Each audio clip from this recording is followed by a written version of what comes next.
Hello, my name's Helen and I'm the lay minister here at St Matthew's Church, and it's my privilege to share the midweek thought with you this week. How many times have you endured the frustration of being put on hold? Watching the minutes tick by as you listen to the canned music playing in the background, and wondering if anyone is listening. Do your prayers sometimes feel a bit like that? I know that mine do. But I was recently encouraged by a passage of scripture in the book of Acts and would like to share a few thoughts with you about it. I'll just recap the story in Acts 12, verses 5 to 10.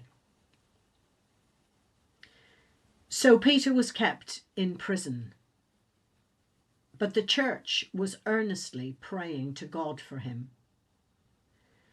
The night before Herod was to bring him to trial, Peter was sleeping between two soldiers, bound with two chains, and sentries stood guard at the entrance. Suddenly an angel of the Lord appeared, and a light shone in the cell. He struck Peter on the side and woke him up. "Quick, get up," he said, and the chains fell off Peter's wrists. Then the angel said to him, "Put on your clothes and sandals," and Peter did so. "Wrap your cloak around you and follow me," the angel told him. Peter followed him out of the prison, but he had no idea that what the angel was doing was really happening. He thought he was seeing a vision. They passed the first and second guards and came to the iron gate leading to the city. It opened for them by itself, and they went through it. When they had walked the length of one street, suddenly the angel left him. What a story!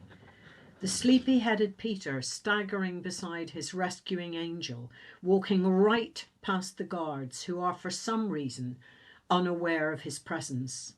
Iron gates swinging open, and Peter finding himself free. Of course, in a way, we are all like Peter, freed through faith in Jesus Christ from the bonds of sin and death. But returning to the start of the passage, what struck me was this little phrase: the church was earnestly praying to God for him.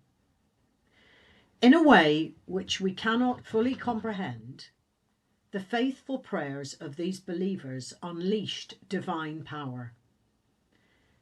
There is an amazing truth here. In prayer, we unite with the living God in his work. God chooses to act through our prayers, and God responds to prayer. So my prayer for myself today and for all of us is that God would rekindle in us our desire to bring him the situations and people in which we long for him to act, to trust that he's listening, that God does not put us on hold.